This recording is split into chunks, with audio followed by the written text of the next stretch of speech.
podcast for curious mind.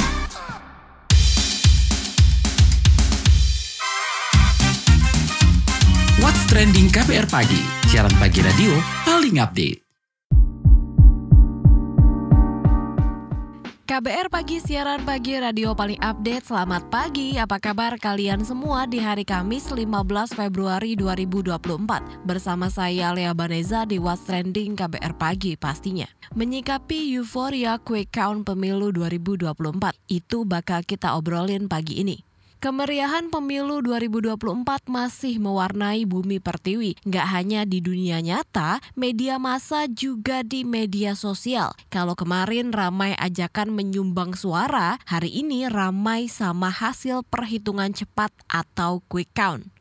Hasil perhitungan cepat dari beberapa lembaga seperti LSI, Indikator, Carta Politika, Litbang Kompas, dan SMRC menyebut Prabowo Subianto Gibran Rakabuming Raka memperoleh suara terbanyak, disusul pasangan Anies Baswedan, Mohaimin Iskandar, lalu Ganjar Pranowo Mahfud MD. Tapi ingat ya, kalau hasil perhitungan cepat atau quick count belum final. Kita masih harus menunggu hasil perhitungan dari Komisi Pemilihan Umum KPU. Berdasarkan jadwal, rekapitulasi hasil perhitungan suara berlangsung dari 15 Februari sampai 20 Maret 2024. Lantas bagaimana mestinya masyarakat menyikapi hasil quick count ini? Kita bahas lebih lanjut setelah komen netizen plus 62 berikut ini.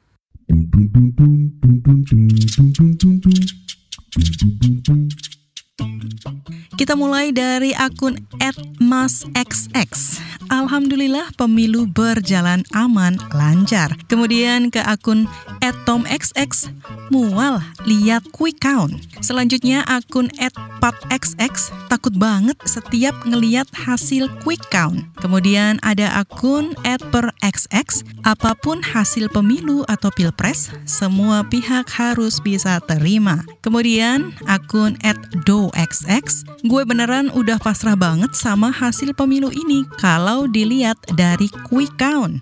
Kemudian @milxx. Sekali lagi, quick count ini kita rancang sedemikian rupa biar akurat dan tentu saja quick count bukan hasil final. Hasil final ada di KPU, kami tidak bisa mendeklar siapa pemenang, tapi quick count itu proyeksi tidak bias. Kemudian akun @panxx, pendekatan saintis, metodologi ilmiah, karena semua bisa dipertanggungjawabkan. Akun @usexx, tunggu saja real count biar tidak ada tuding-menuding, penggiringan opini. Akun @corexx, siapapun presidennya nanti pasti korupsi tambah banyak dan utang tambah banyak, rakyat miskin tambah banyak dan pengangguran tambah banyak, harga-harga tambah mahal. Kemudian akun @riaxx, detik-detik kita semua memasuki waktu untuk belajar menerima kenyataan. Siapapun pemenang dari kontestasi pemilu ini maka harus diterima dengan baik. Kalau ada yang dirasa melanggar, maka ada jalur yang disiapkan. Terima hasil dan tetap kawal sebagaimana mestinya. Kemudian akun @usexx, siapapun yang terpilih jadi presiden semoga amanah, jujur, dan membangun negeri ke lebih baik. Semangat persatuan.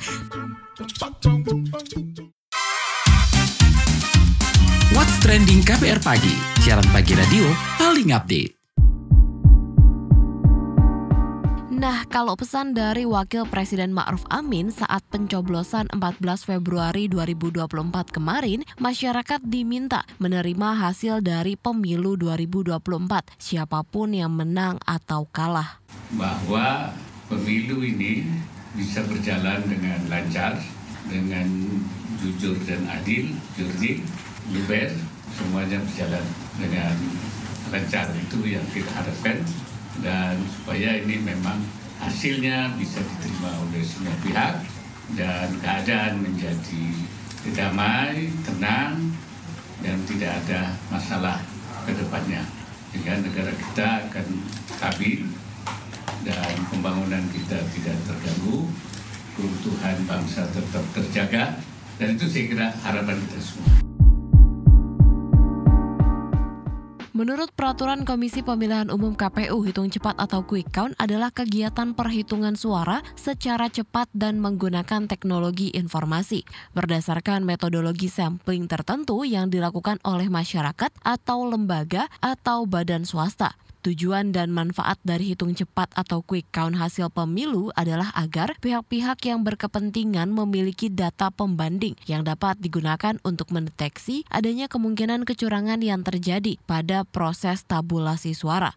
Gimana sih masyarakat mestinya menyikapi hasil hitung cepat atau quick count? Juga potensi persoalan yang mesti dimitigasi seperti apa? Kita bahas bareng Direktur Eksekutif Kata Rakyat, Alwan Olariantobi. Mas Alwan, usai pemungutan dan perhitungan suara, kan udah banyak banget gitu ya hasil quick count yang keluar. Nah, ini bagaimana masyarakat ini mestinya menyikapi gitu kan? Karena kalau kita ngelihat di media sosial dan lain sebagainya, itu kan udah banyak yang bereuforia gitu ya. Ya, yang pertama, quick count itu tidak kemudian menjadi rujukan akhir dalam konteks menentukan siapa menjadi pemenang.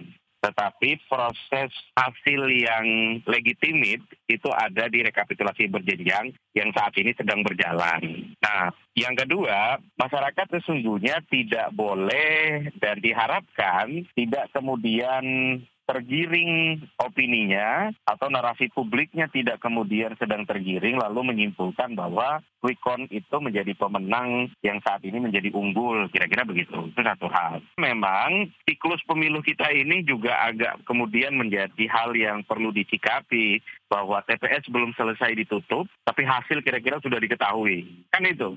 Padahal kerja KPPS di bawah itu sangat capek dan mereka juga sedang berusaha untuk melakukan proses rekapitulasi. Wajar kalau kemudian Presiden pertama keluar karena perhitungan paling pertama adalah Presiden, sedangkan di bawahnya belum. Kita berharap sebenarnya masyarakat tidak kemudian terganggu dalam konteks cara menyikapinya dan kemudian euforia itu sah-sah saja. Tetapi kita tetap merujuk pada proses rekapitulasi yang ada saat ini di KPU.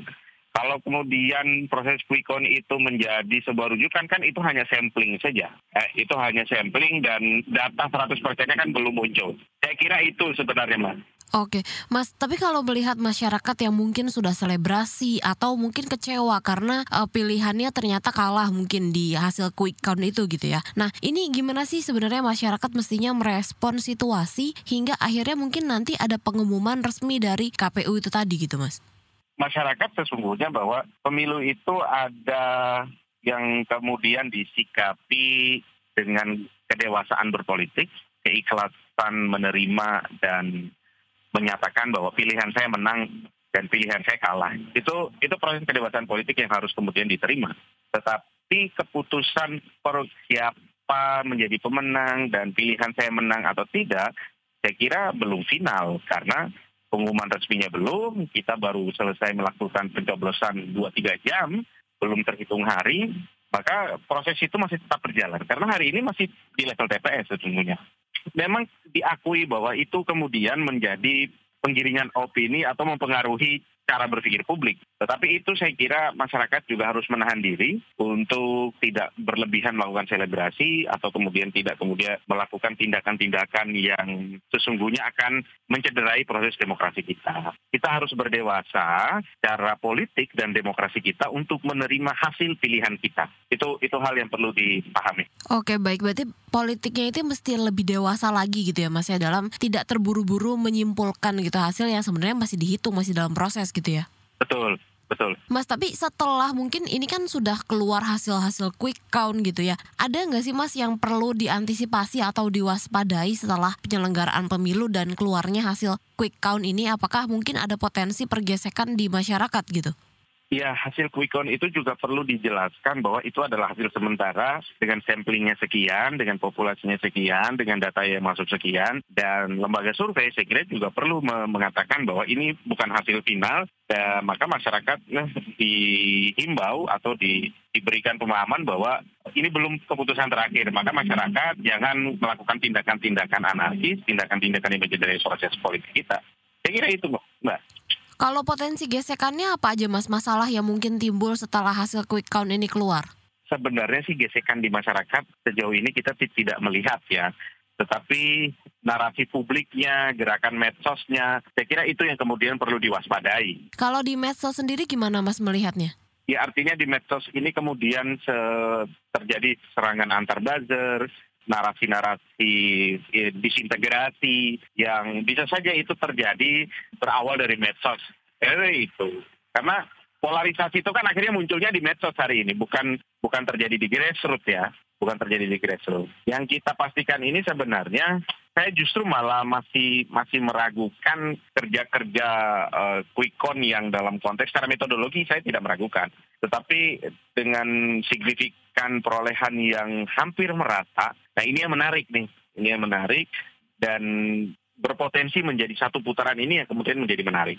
Itu hal yang perlu diantisipasi itu sebenarnya. Kira-kira sebenarnya PR yang dimiliki sama pemimpin kita yang terpilih nanti itu seperti apa sih Mas? Ya PR pertama adalah harus melakukan kerja menyatukan antar 3 kelompok pilihan ini. Artinya proses politik yang tadinya membuat disintegrasi, proses polarisasi, itu harus segera kemudian dirajut kembali, segera dibangun kembali sesungguhnya. Itu yang kemudian harus diantisipasinya di situ sebenarnya. Oke, berarti harus merangkul dari masyarakat yang awalnya terpecah-pecah pilihannya ini gitu ya? Betul. Oke, caranya seperti apa sih Mas mungkin yang bisa ditempuh?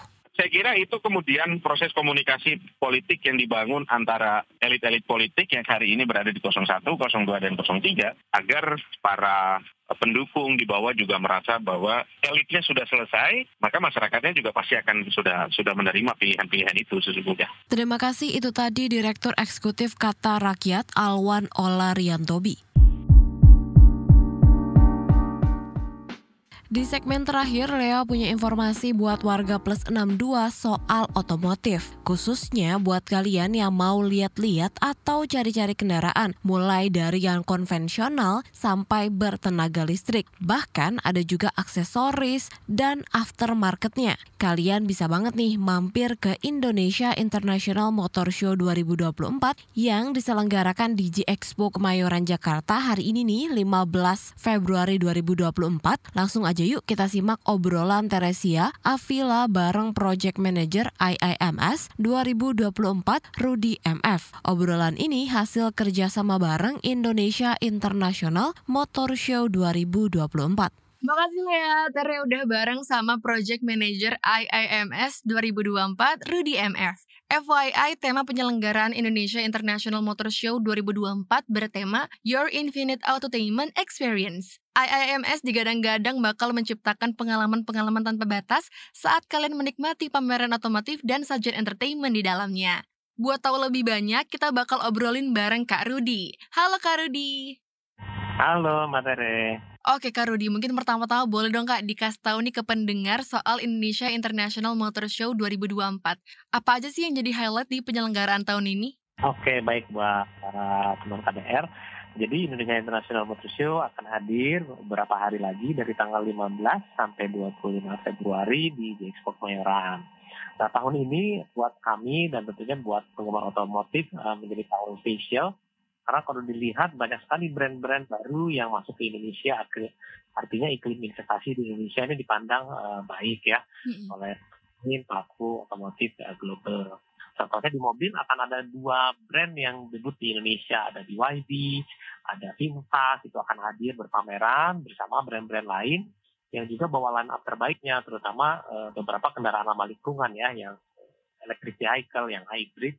Begitu juga motor nih, tren kendaraan listrik juga cukup banyak, ada 15 brand motor listrik, di total ada 30 bersama brand-brand motor yang sudah ada lama di Indonesia, aksesoris, aftermarket, akan berpameran pastinya momen yang baik buat yang cari kendaraan baru atau ngedadanin kendaraannya, karena promo jelang lebaran nih biasanya di IMS selalu hadir dari perwakilan-perwakilan teman-teman brand. Pameran kali ini kan ada kendaraan konvensional dan kendaraan listrik ya, seperti yang tadi Kak Rudy udah jelasin gitu. Nah sejauh ini pasar kendaraan listrik di Indonesia itu sudah sebesar apa sih Kak? Apakah makin banyak peminatnya? Oke, jadi sesuai tren global kayaknya memang kendaraan ramah lingkungan ini cukup banyak diminati ya. Terlihat juga kalau dilihat di Indonesia dari pemerintah begitu banyak program-program yang mendorong memang kendaraan ramah lingkungan ini semakin diminati masyarakat. Ada subsidi di motor listrik, ada insentif juga kita tahu ya di roda 4, bahkan ada insentif yang membuka manufacture, membuka lapangan kerja di Indonesia. Jadi kayak trennya permintaannya cukup baik. Kalau dilihat beberapa brand yang sudah merilis baru launching itu ada yang sampai 2.000 bahkan 3.000 kita lihat pemberitaannya yang sudah DP nih kendaraan. Katakan saja kayak Wuling kan baru ini ngeluarin kendaraan baru, Bingo, sebelumnya RDC juga Taris Manis, bahkan Hyundai Ioniq 5 dulu tinggi banget ya, sampai waiting listnya karena penggemarnya luar biasa. Jadi kita yakini tren ini baik buat industri, semakin baik di Indonesia. Dan spesialnya di IMS nanti mobil-mobilnya, motor-motor listrik ini bisa dites nih oleh pengunjung yang penasaran pengen nyoba ya seperti apa gitu. Nah Kak, kalau misalkan dari yang aku dengar nih, di IIMS Infinite Live kali ini tuh bakal ngundang musisi-musisi ternama nih katanya ya. Kalau boleh tahu nanti bakal ada siapa aja sih Kak musisi-musisi yang hadir? Oke, jadi kita bawa lagi band-band papan atas Indonesia, nama-nama besar di program IIMS Infinite Live ya. Karena tagline kita tahun ini ada spesial Your Infinite Entertainment Experience. Jadi selain tadi otomotifnya, entertainmentnya bakal banyak banget pertunjukan baru.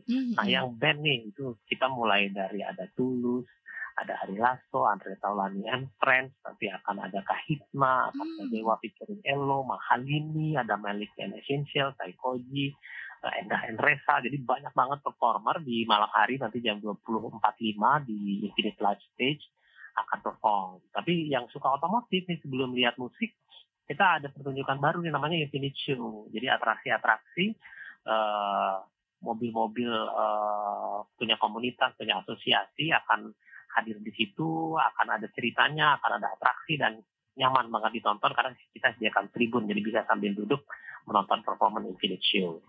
Wah, makin penasaran gak sih? Karena tadi disampaikan bakal ada Mahalini, bakal ada Kahitna, bakal ada Tulus juga nih nanti yang ikut meramaikan.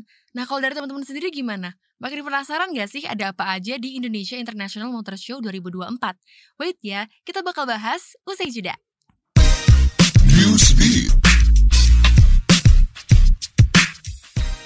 Panitia Pemilu Luar Negeri atau PPLN London mengklarifikasi viralnya warga negara Indonesia di London, Inggris, yang mengeluh tak bisa mencoblos. PPLN menerangkan WNI di London yang tidak bisa mencoblos lantaran mereka sudah terdaftar di daftar pemilih tetap di Indonesia. Tak hanya itu, surat suara cadangan yang disediakan di masing-masing TPS hanyalah 2% dari DPT masing-masing. PPLN mencatat ada 78 WNI Inggris Raya yang tak bisa memilih lantaran surat suaranya habis. Sebelumnya media sosial dihebohkan protes WNI yang tidak dapat mencoblos dan tidak mendapatkan surat suara. Dikabarkan kasus yang viral terjadi di tempat pemungutan suara atau TPS di The Kia Oval di Kennington, London.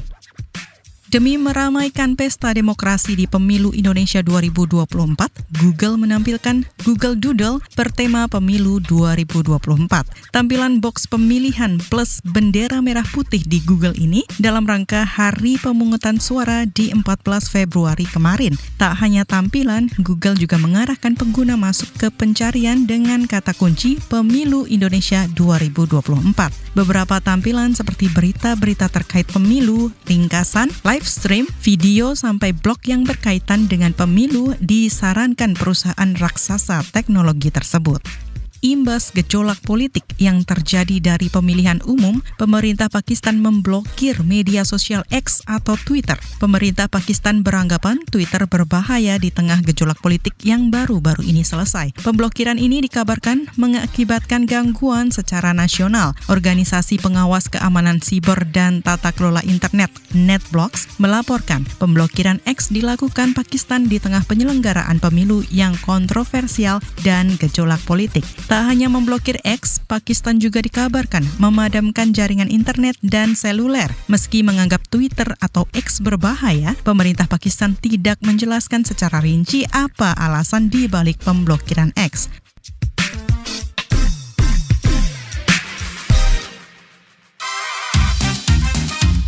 What's Trending KBR Pagi, siaran pagi radio paling update. Balik lagi bareng Tere dan Project Manager IIMS 2024, Rudy MF. Kak Rudy, tadi seperti yang udah Kak Rudy sempat mention ya, bakal ada program baru yaitu Infinite Show.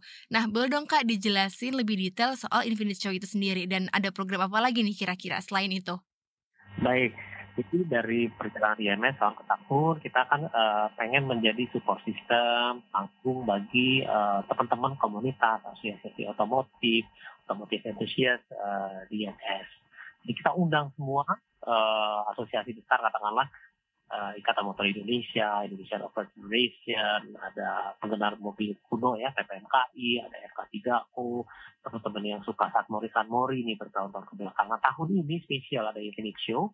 Jadi kita kerjasama dengan begitu banyak otomotif enthusiast. Nanti semua program-programnya dikemas dalam sebuah atraksi yang ada sutradaranya, ada koreografernya, ada unsur artnya. Itu enak banget ditonton di area Infinite. Jadi contohnya, misalkan kita hari pertama tanggal 15 akan ada welcoming period. Biasanya kalau yang lihat perhelatan, katakanlah pembukaan olahraga ya, PON Asian Games akan ada openingnya, kita juga ada welcoming period. Jadi semua pengisi ada di situ, di depan stage. Di hari berikutnya akan ada pertunjukan yang menarik, mulai dari stunt ride, ada dari bahkan teman-teman kepolisian itu akan ada perform membawa kendaraan patrolinya, motor-motor besar, teman TNI dengan teman-teman off-road, kami line up mobil kendaraan jeepnya, kendaraan PPMKI, mobil kuno juga akan menghadirkan kendaraan terbaiknya dan dibalut semua dalam sebuah story yang enak ditonton. Oke, nah Kak, sekarang boleh dong Kak spill the tea, bocorin dikit kira-kira kendaraan apa aja sih yang akan dipamerkan di IIMS kali ini? Oke, jadi kalau brandnya total akan ada 23 kendaraan untuk roda 4 nih. Jadi begitu banyak, mulai dari ada Toyota, ada Honda, ada Wuling, ada BYD, ada Hyundai, terus nanti ada VinFast yang baru, ada Chery, ada Subaru, ada Daihatsu, ada BMW, Mini, Suzuki, ada Morris Garage, ada Mitsubishi, terus ada dari teman-teman Indonesia spesial ada 7 brand tuh, nggak tanggung-tanggung di bawah, ada ini Audi, Citroen, ada Jaguar, Land Rover, itu di Hall B1. Jadi banyak banget deh brand-brand. Itu belum yang motor ada 30 brand akan berpameran, dan dari 60 brand akan berpameran juga. Oke, kalau misalkan untuk harga-harganya sendiri nih, bakal banjir promo nggak sih? Ya, pastinya karena momentum IMS biasanya sangat baik buat beli kendaraan, karena kita tahu promo-promo lagi besar itu ketika mobil baru keluar atau launching, dan bahkan juga Lebaran itu ya, sebelum mudik Lebaran pasti promonya bakal menarik. Bahkan kita ada trade-in nih tahun ini, jadi yang mungkin punya mobil second di rumah, motor secondnya di rumah, belum mau dijual tapi belum laku, tinggal hadir di IMS, itu nanti ada trade-in dari mobil sama motor, mobilnya diinspeksi, di appraisal harganya, kalau tidak cocok dapat dana untuk beli mobil barunya gitu. Oke, sekarang kalau untuk harga tiketnya nih, mulai di kisaran berapa sih Kak untuk masuk ke IIMS 2024?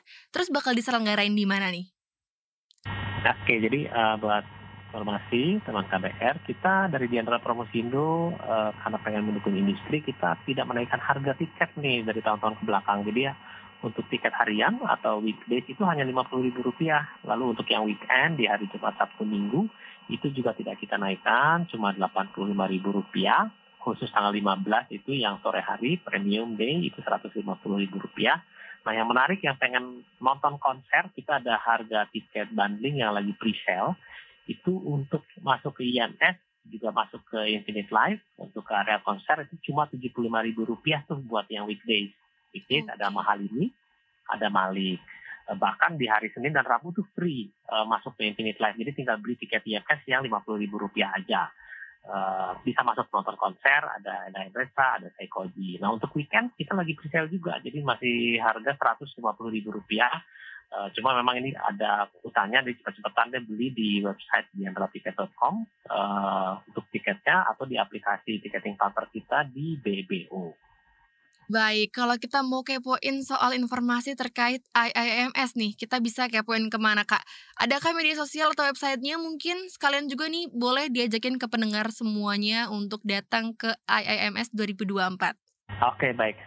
Untuk informasi lebih lengkap, lebih detail, termasuk kita ada jadwal free shuttle bus dari 8 titik mall yang tersebar di Jakarta dan Jabodetabek. Silakan lihat nanti di @iims_id. Lalu untuk pertunjukan musik dan Infinite Show itu bisa lihat juga di @iims_infinite_live atau lebih lengkap di website kita indonesianmotorshow.com. Jadi sekalian nih mengajak nih materi teman KBR, yuk datang ke Indonesia International Motor Show. Kita lihat pergerakan industri otomotif Indonesia selama 11 hari dan dapatkan semua promo terbaik, harga-harga terbaik, pengalaman bisa langsung mencoba kendaraan-kendaraan terbaik sambil rekreasi bersama keluarga karena ada begitu banyak pertunjukan atau sajian entertainment di IIMS nanti di J-Expo Kemayoran. Nah, teman-teman, buat yang mau merasakan experience yang limitless kayak tema Indonesia International Motor Show IIMS 2024 ini, Your Infinite Autotainment Experience, buruan deh beli tiketnya di diandraticket.com dan aplikasi BBO. Terus cek-cek info lebih lanjut di Instagram @iims_id dan @iims_infinite_life. Sekian obrolan Tere bareng Kak Rudy MF selaku Project Manager IIMS 2024. Terima kasih.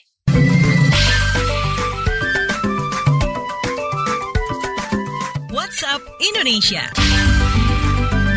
WhatsApp Indonesia kita mulai dari Demak, Jawa Tengah. Imbas bencana banjir, pemungutan suara di pemilu 2024 wilayah Demak, Jawa Tengah ditunda. Sebanyak 10 desa di Kecamatan Karanganyar, Demak menunda pemungutan suara lantaran tempat pemungutan suara TPS terendam banjir. Ketua KPU Demak, Siti Ulfaati mengkonfirmasi 10 TPS di Demak terendam banjir total.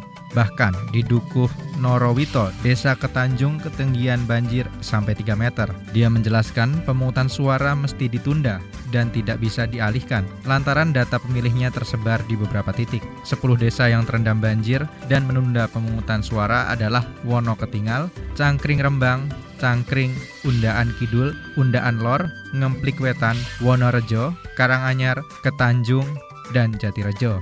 Selanjutnya ke Papua. Komisi Pemilihan Umum KPU menerbitkan keputusan penundaan pemungutan suara di wilayah Kabupaten Paniai, Papua Tengah. Dilaporkan penundaan terjadi karena sempat terjadi pembakaran dan perusakan logistik pemilu 2024. Setidaknya ada 4 distrik yang ditunda, yaitu Distrik Kebo, terdiri dari 13 kampung, 6 kampung di Distrik Aweida, 10 kampung di Distrik Muye, dan Distrik Iagai, terdiri dari 10 kampung. Menanggapi persoalan ini, anggota Bawaslu RI, Loli Suhenti mengatakan pihaknya masih menelusuri permasalahan pembakaran dan perusakan logistik pemilu 2024 di Paniai, Papua Tengah. Namun, Loli mengaku pihaknya sempat kesulitan lantaran mengalami kendala sinyal. Terakhir mampir Jakarta. Pemungutan suara pemilu 2024 yang dilaksanakan kemarin 14 Februari 2024 diwarnai keluhan netizen plus 62 soal dugaan penipuan file APK data tempat pemungutan suara TPS. Melansir CNN, modus penipuan memanfaatkan momen pemilu 2024. Di media sosial X, beberapa warganet mengaku mendapatkan APK serupa bernama data TPS pemilu 2024. Melansir laman Bank Indonesia, penipuan dengan pengiriman file APK bukanlah modus baru, lantaran penipuan online format aplikasi APK yang dikirimkan melalui pesan WhatsApp atau WA kerap terjadi.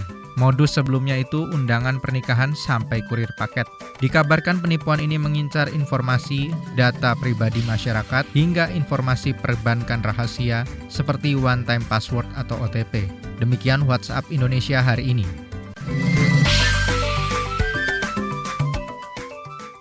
Terima kasih ya sudah mendengarkan What's Trending KBR Pagi. Jangan lupa terus dengarkan podcast What's Trending di kbrprime.id dan aplikasi mendengarkan podcast lainnya. Lea Baneza pamit, stay safe and happy. Bye-bye. What's Trending KBR Pagi, siaran pagi radio paling update.